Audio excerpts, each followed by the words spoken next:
Assalamualaikum warahmatullahi wabarakatuh. Selamat pagi Bapak Andreas dan teman-teman sekalian.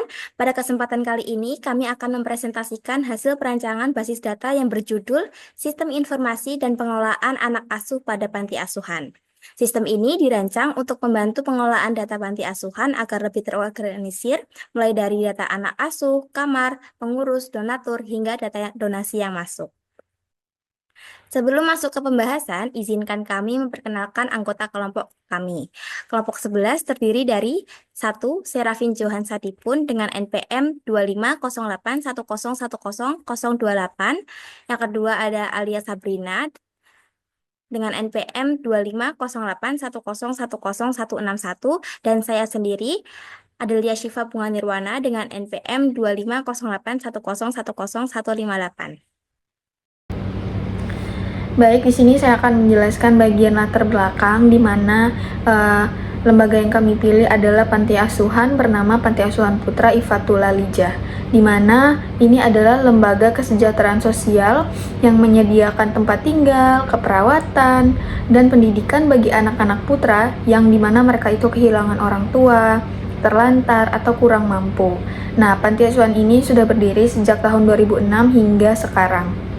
Nah, dalam menjalankan kegiatan operasionalnya, panti asuhan ini menerima donasi dari berbagai pihak donatur dan juga panti asuhan ini mengelola data anak asuh, kamar mereka, dan juga data pengurus. Lalu, makanya diperlukan perancangan basis data agar proses pencatatan dan pengelolaan panti asuhan ini bisa berjalan dengan baik dan lancar. Selanjutnya, di sini kami akan memaparkan hasil wawancara dari beberapa informasi yang kami peroleh dari hasil wawancara. Yang pertama, terdapat sejumlah 15 orang anak asuh dalam panti asuhan tersebut. Kedua, terdapat 7 kamar tidur, di mana satu kamar tidur itu sekitar ditempati 2 hingga 3 orang. Lalu ketiga, menggunakan jasa 5 orang pengurus, jadi mereka hanya diurusi oleh 5 orang saja. Dan donasi berasal dari orang tua, instansi, maupun masyarakat. Donasi dapat berupa uang ataupun barang, dan juga donasi dicatat oleh pengurus panti. Lalu berdasarkan analisis kebutuhan sistem, jadi sistem ini harus mampu menganalisis beberapa data tersebut. Yang pertama, data anak asuh, di mana data anak asuh itu harus terdapat identitas, tanggal masuknya mereka ke dalam mereka ke panti, lalu jenis kelamin. Lalu data kamar, di mana harus terdapat data kamar, nama seperti nama kamar apa. Di sini kami mendapatkan informasi bahwa nama kamarnya itu menggunakan nama bunga seperti kamar melati, kamar mawar, dan lain-lain. Lalu di sini data kamarnya harus ada kapasitas atau penghuni kamarnya. Lalu di sini ada data donatur, di mana identitas donatur harus ada dan nomor telepon donatur. Nah, data donasi ini sekarang harus terdapat jenis, nominal, dan tanggal masuknya donasi. Lalu yang terakhir di sini ada data pengurus. Data pengurus ini harus terdapat identitas, jabatan, serta nomor telepon yang bisa dihubungi. Oke, selanjutnya saya akan menjelaskan mengenai identifikasi entitas yang digunakan dalam sistem ini. Pada tahap perancangan basis data, langkah pertama yang dilakukan adalah mengidentifikasi entitas, di mana entitas sendiri merupakan objek atau data yang informasinya perlu disimpan dan dikelola dalam database. Pada sistem informasi panti asuhan ini terdapat 5 entitas utama, yaitu anak asuh, di mana entitas ini menyimpan seluruh data anak yang tinggal di panti asuhan. Yang kedua ada kamar, di mana entitas ini yang digunakan untuk menyimpan informasi kamar yang ditempati oleh anak asuh. Yang ketiga ada pengurus, di mana entitas yang menyimpan data pengurus atau staf yang bertanggung jawab dalam pengelolaan panti asuhan. Yang keempat ada donatur, di mana entitas yang menyimpan data pihak yang memberikan bantuan atau donasi kepada panti asuhan. Yang kelima ada donasi, di mana entitas yang digunakan untuk mencatat seluruh transaksi donasi yang diterima oleh panti asuhan. Nah, kelima entitas tersebut dipilih karena mewakili data utama yang dibutuhkan dalam pengelolaan panti asuhan dan saling berhubungan satu sama lain. Selanjutnya, saya akan menjelaskan atribut dari masing-masing entitas tersebut. Atribut sendiri adalah informasi atau karakteristik yang dimiliki oleh suatu entitas, di mana di entitas anak asuh ini memiliki atribut. Yang pertama ada ID anak sebagai primary key, yang kedua ada nama anak, yang ketiga ada tanggal lahir, yang keempat ada jenis kelamin, yang kelima ada tanggal masuk, yang keenam ada ID pengurus sebagai foreign key, yang terakhir ada ID kamar sebagai foreign key. Nah, atribut-atribut tersebut digunakan untuk menyimpan identitas anak asuh serta menghubungkannya dengan pengurus dan kamar yang ditempati. Yang kedua ada entitas kamar. Nah, entitas kamar ini memiliki atribut yang pertama ada ID kamar sebagai primary key, yang kedua ada nama kamar, yang terakhir ada kapasitas. Nah, atribut ini digunakan untuk menyimpan informasi setiap kamar yang tersedia di panti. Yang ketiga ada entitas pengurus, di mana entitas pengurus ini memiliki atribut yang pertama ada ID pengurus sebagai primary key, yang kedua ada nama pengurus, yang ketiga jabatan, 4 nomor telepon, dan yang terakhir ada alamat, di mana atribut pengurus ini digunakan untuk menyimpan data pengurus yang bertanggung jawab dalam pengelolaan panti asuhan.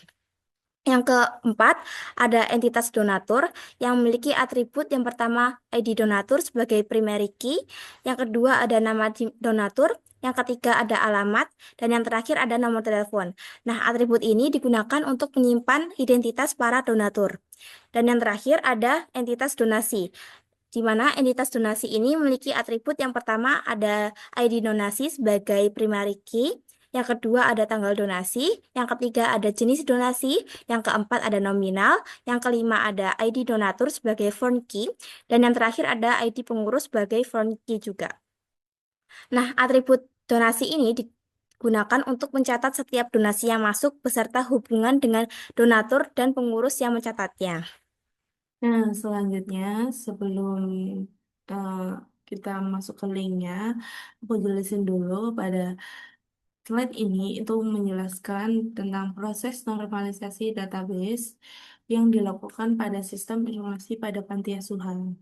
Nah, tujuan normalisasi ini adalah untuk mengurangi pengulangan data dan menjaga konsistensi data dan membuat database lebih efisien dalam proses penyimpanan maupun pengolahan data. Nah, di normalisasi ini akan melakukan terdiri dari 3 tahap, yaitu freeze normal form, yaitu 1 NF, second normal form 2 NF, dan 3 normal form 3 NF. Langsung saja kita masuk ke linknya.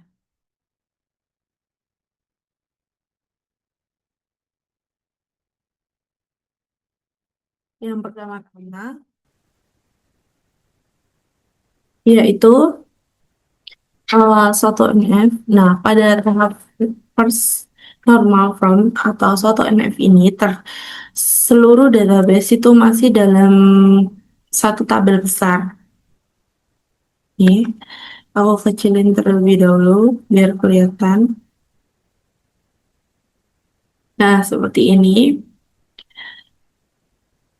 Nah, pada tabel tersebut terdapat data anak asuh, data kamar, data pengurus, data donatur, data donasi yang tergabung masih jadi satu. Nah, sebagai contoh dan informasi kamar seperti nama kamar dan kapasitas tuh masih ditulis berulang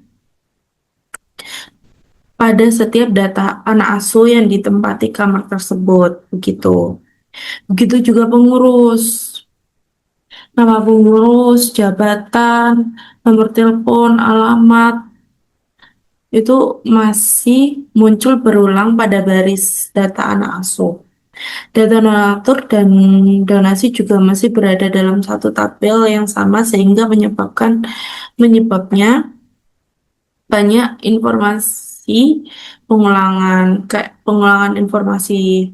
Walaupun tabel ini tuh sudah memenuhi syarat 1 NF karena setiap kolomnya hanya berisi satu nilai atau data atomik, itu namun masih terjadi perulangan data yang cukup besar. Nah, setelah kita menjelaskan 1 NF-nya, kita lanjut saja ke 2 NF-nya. Di mana pada tahap 2 NF ini dilakukan pemisahan data berdasarkan entitas yang berbeda-beda. Nah, data anak asuh ini dipisahkan menjadi tabel anak asuh yang berisi entitas seperti ID anak, nama anak, tanggal lahir, jenis kelamin, tanggal masuk, seperti itu.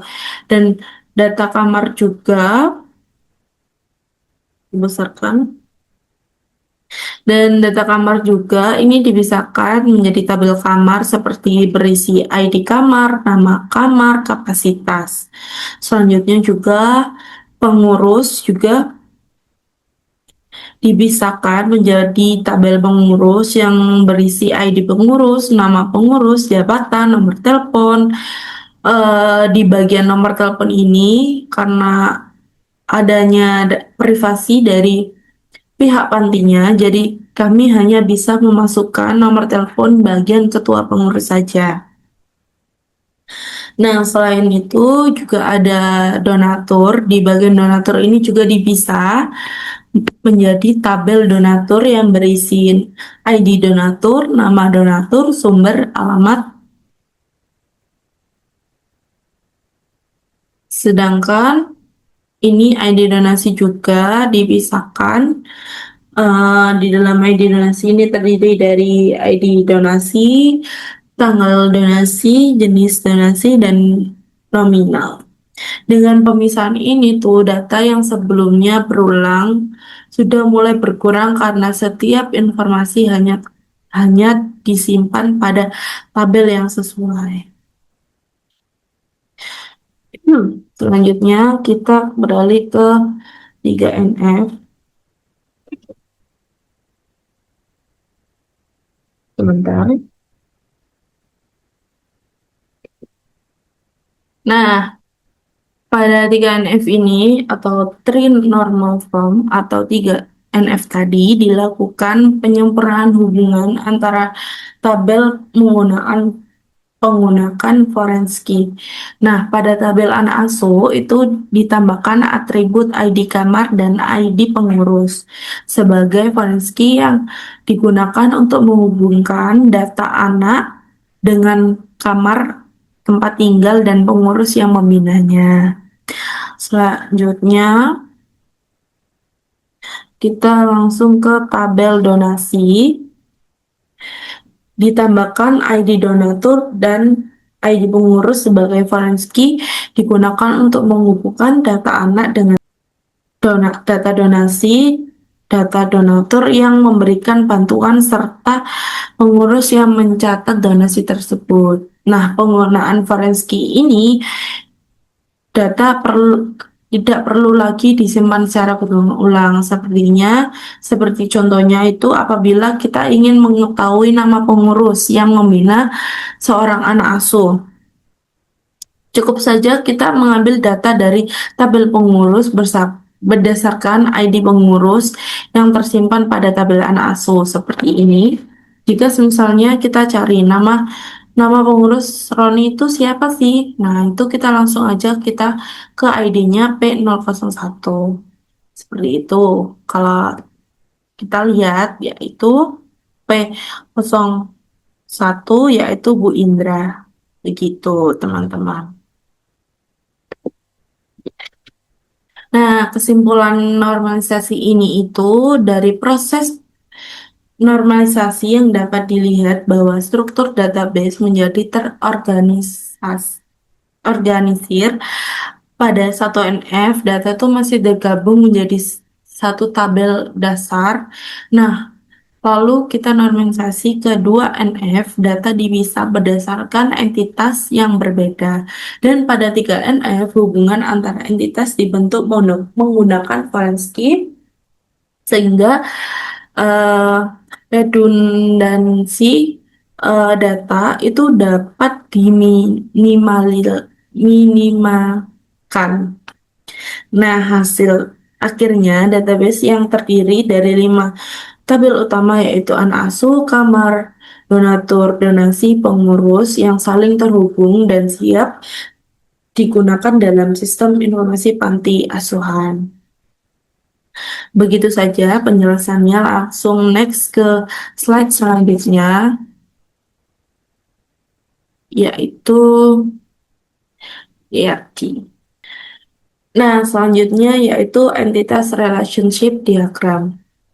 Nah, pada slide ini ditampilkan ERD yang menggambarkan hubungan antara entitas dalam database. Terdapat 5 entitas utama, yaitu anak asuh, kamar, pengurus, donatur, dan donasi. Nah, relasi yang pertama adalah hubungan anak asuh dengan kamar.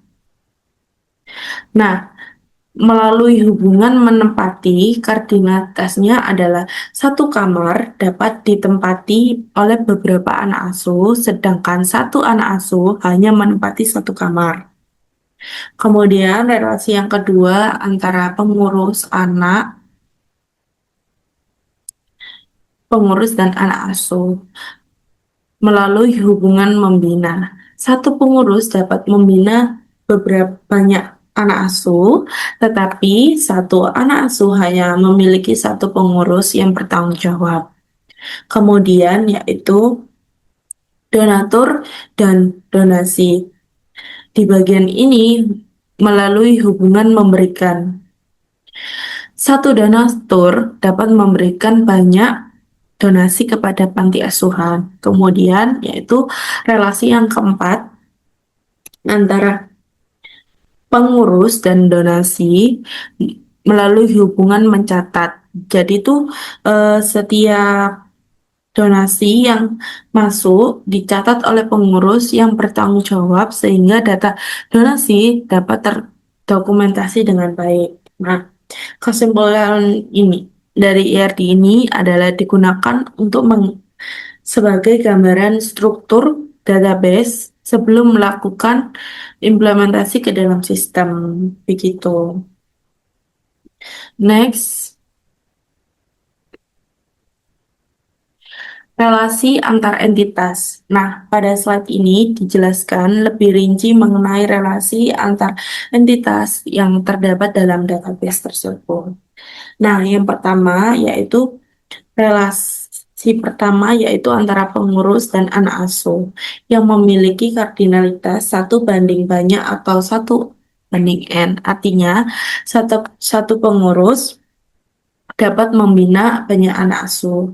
Yang kedua yaitu kamar dan anak asuh yang memiliki kardinalitas 1 banding N. Artinya, itu setiap kamar dapat ditempati oleh banyak anak asuh sesuai kapasitas yang tersedia. Selanjutnya, relasi yang ketiga itu adalah donatur dengan donasi yang memiliki kardinalitas sama juga 1 banding N. Artinya, satu donatur dapat memberikan donasi lebih dari 1 kali. Atau donasinya lebih dari 1 kali gitu. Selanjutnya yaitu relasi yang keempat antara pengurus dengan donasi yang memiliki kardinalitas 1 banding N, yang artinya satu pengurus dapat mencatat banyak transaksi donasi. Nah, relasi-relasi ini menunjukkan bagaimana data saling terhubung sehingga mempermudahkan proses pencarian dan pengolahan informasi dalam sistem. Selanjutnya kita lanjut ke slide selanjutnya yaitu data directionality. Nah, pada slide ini ditampilkan data directionality, artinya kamus data yang menjelaskan fungsi dari setiap tabel database.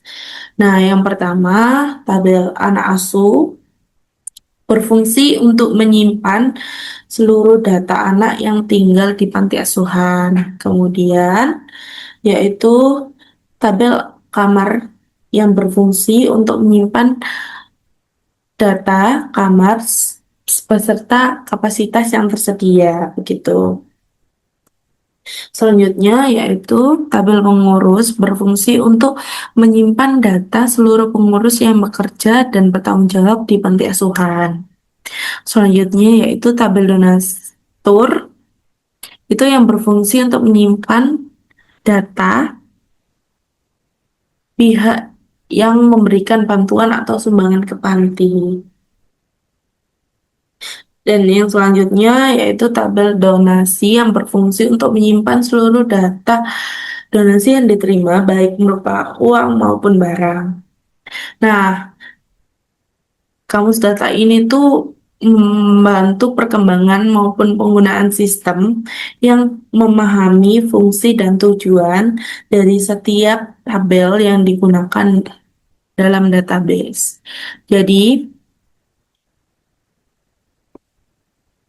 itu saja yang saya jelaskan. Untuk slide selanjutnya akan dijelaskan oleh teman saya. Yang terakhir di sini ada kesimpulan. Beberapa kesimpulan yang kami ambil. Yang pertama, dapat disimpulkan bahwa pentingnya sistem basis data dapat membantu pengelolaan data panti asuhan secara terstruktur. Yang kedua, data anak asuh, kamar, pengurus, donatur, dan juga donasi dapat dikelola dengan baik dan tercatat rapi. Lalu yang ketiga, relasi antar entitas memudahkan pencarian dan juga pelaporan data.